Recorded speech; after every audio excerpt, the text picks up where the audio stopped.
Praise the lord. ಕ್ರಿಸ್ತನಲ್ಲಿ ಪ್ರಿಯ ದೇವಜನರೇ, ನಿಮ್ಮೆಲ್ಲರಿಗೂ ಶ್ರೀ ಯೇಸು ಕ್ರಿಸ್ತನ ಮಧುರ ನಾಮದಲ್ಲಿ ಶುಭ ವಂದನೆಗಳು. ಈ ದಿನದ ದೇವರ ವಾಕ್ಯ ಕೀರ್ತನೆಗಳು 119, 105ನೇ ವಚನ. ನಿನ್ನ ವಾಕ್ಯವು ನನ್ನ ಕಾಲಿಗೆ ದೀಪವೂ ನನ್ನ ದಾರಿಗೆ ಬೆಳಕು ಆಗಿದೆ. Psalms 119 verse 105. Your word is a lamp to guide me and a light for my path.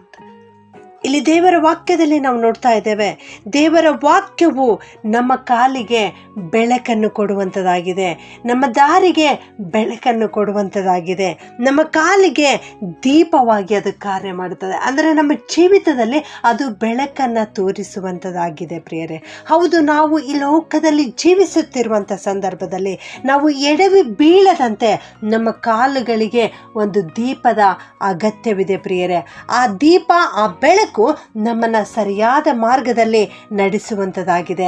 ಆ ದೀಪವನ್ನು, ಆ ಬೆಳಕನ್ನು ದಯಪಾಲಿಸುವಂಥವರು ಯಾರಾಗಿದ್ದಾರೆ ಅಂದರೆ ಆತನೇ ದೇವರು. ದೇವರ ಆತ್ಮನು ನಮಗೆ ಬೆಳಕನ್ನು ಕೊಡುವ ಆತನು, ದೇವರ ಆತ್ಮನು ನಮಗೆ ದೀಪವಾಗಿ ಮಾರ್ಗವನ್ನು ತೋರಿಸುವ ಆತನು. ದೇವರ ಆತ್ಮನಿಂದ ಬರೆಯಲ್ಪಟ್ಟಿರ್ತಕ್ಕಂಥ ವಾಕ್ಯಗಳೇ ಆ ದೀಪ ಮತ್ತು ಆ ಬೆಳಕು ಆಗಿದೆ. ಪ್ರಿಯರೇ, ಹಗಲಿನ ವೇಳೆಯಲ್ಲಿ ನಾವು ದಾರಿಯಲ್ಲಿ ನಡೆಯುತ್ತಾ ಇರುವಾಗ ಸೂರ್ಯನು ನಮಗೆ ಬೆಳಕನ್ನು ಕೊಟ್ಟು ಎಲ್ಲೆಲ್ಲಿ ಏನೇನು ಇದೆಯೋ ಅದನ್ನು ತಿಳಿಸಿಕೊಡುವ ಆತನಾಗಿದ್ದಾನೆ. ಮುಂದೆ ಬರಲಿಕ್ಕಿರುವ ಅಪಾಯದಿಂದ ಹೇಗೆ ತಪ್ಪಿಸಿಕೊಳ್ಳುವುದು ಇವೆಲ್ಲವನ್ನು ನಮಗೆ ದಾರಿ ತೋರಿಸುವ ಆತನಾಗಿದ್ದಾನೆ. ಆದರೆ ರಾತ್ರಿ ವೇಳೆಯಲ್ಲಿ ಭಯಂಕರವಾದ ಕಾರ್ಯಗಳು ನಮ್ಮನ್ನು ಮುಸುಕಿರುವಾಗ, ಮುಂದೆ ಏನಿದೆ ಎಂಬುದನ್ನು ನಾವು ಅರಿಯದೇ ಇರುವಾಗ, ಅಂಥ ಒಂದು ಸಂದರ್ಭದಲ್ಲಿ ಒಂದು ದೀಪ ಇದ್ದರೆ ಎಷ್ಟೋ ಒಳ್ಳೆಯದಾಗಿತ್ತು ಎಂಬುದಾಗಿ ನಾವು ನೆನೆಸುವಂಥವರಾಗಿದ್ದೇವೆ.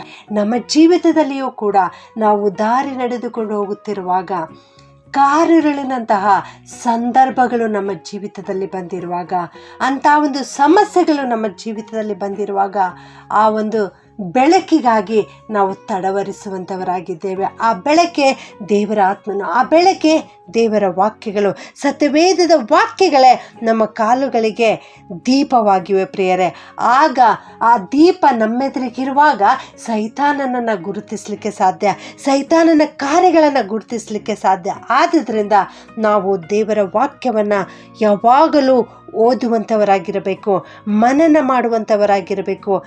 ಆಗ ಸತ್ಯವೇದದ ವಾಕ್ಯಗಳು ನಮ್ಮ ಜೀವಿತ ಕಾಲವೆಲ್ಲ ನಾವು ನಡೆಯಬೇಕಾದ ಮಾರ್ಗವನ್ನು ನಮಗೆ ತೋರಿಸಿಕೊಡುವಂಥವುಗಳಾಗಿವೆ. ಸತ್ಯವೇದ ನಮಗೆ ಈ ರೀತಿ ತಿಳಿಸ್ತದೆ. ಕೀರ್ತನೆ 32:8 ನಿನ್ನನ್ನು ಉಪದೇಶಿಸಿ ನಡೆಯಬೇಕಾದ ಮಾರ್ಗವನ್ನು ತಿಳಿಸುವೆನು, ನಿನ್ನನ್ನು ಕಟಾಕ್ಷಿಸಿ ಆಲೋಚನೆ ಹೇಳುವೆನು ಎಂಬುದಾಗಿ ದೇವರ ವಾಕ್ಯ ನಮಗೆ ತಿಳಿಸುತ್ತದೆ. ಪ್ರಿಯರೇ, ಹೌದು, ದೇವರ ವಾಕ್ಯ ನಾವು ನಡೆಯಬೇಕಾದ ಮಾರ್ಗವನ್ನು ನಮಗೆ ಉಪದೇಶಿಸುವಂಥದ್ದಾಗಿದೆ, ನಮಗೆ ಸರಿಯಾದ ಆಲೋಚನೆಯನ್ನು ಕೊಡುವಂಥದ್ದಾಗಿದೆ. ಆದುದರಿಂದ ದೇವರ ವಾಕ್ಯವನ್ನು ಮುಂದಿಟ್ಟುಕೊಂಡು ನಾವು ಜೀವಿಸೋಣ. ನನ್ನ ಪ್ರಿಯ ದೇವಜನರೇ, ನಮ್ಮ ಜೀವಿತದಲ್ಲಿ ನಮ್ಮ ಕಾಲುಗಳಿಗೆ ದೀಪವಾಗಿ ಸತ್ಯವೇದದ ವಾಕ್ಯಗಳು ಇವೆಯಾ? ನಮ್ಮನ್ನು ನಾವು ಪರೀಕ್ಷೆ ಮಾಡಿಕೊಳ್ಳೋಣ. ಪ್ರತಿನಿತ್ಯ ದೇವರ ವಾಕ್ಯದಿಂದ ನಾವು ನಡೆಸಲ್ಪಡ್ತಾ ಇದ್ದೇವಾ?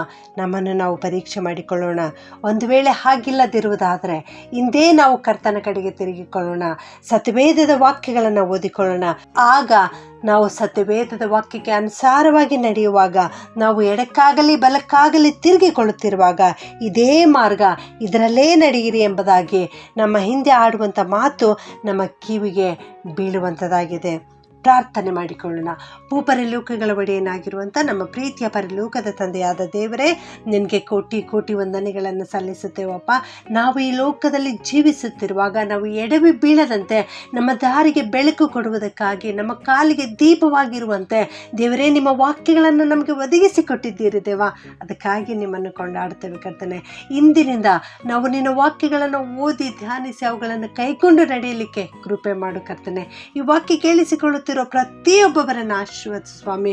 ಒಂದು ವೇಳೆ ಇವರ ಜೀವಿತದಲ್ಲಿ ಅನೇಕ ಸಮಸ್ಯೆಗಳು ಕಾಡುತ್ತಾ ಇರಬಹುದು, ಕಾರಿರುಳಿನಂಥ ಜೀವನ ಇವರದಾಗಿರಬಹುದು ದೇವ. ನಿನ್ನ ವಾಕ್ಯವೆಂಬ ದೀಪವನ್ನು ಅವರ ಮುಂದಿಟ್ಟು ನಡೆಸಬೇಕಾಗಿ ಈ ಪ್ರಾರ್ಥನೆಯನ್ನು ಯೇಸುವಿನ ನಾಮದಲ್ಲಿ ಬೇಡುತ್ತೇನೆ ತಂದೆಯೇ, ಆಮೆನ್.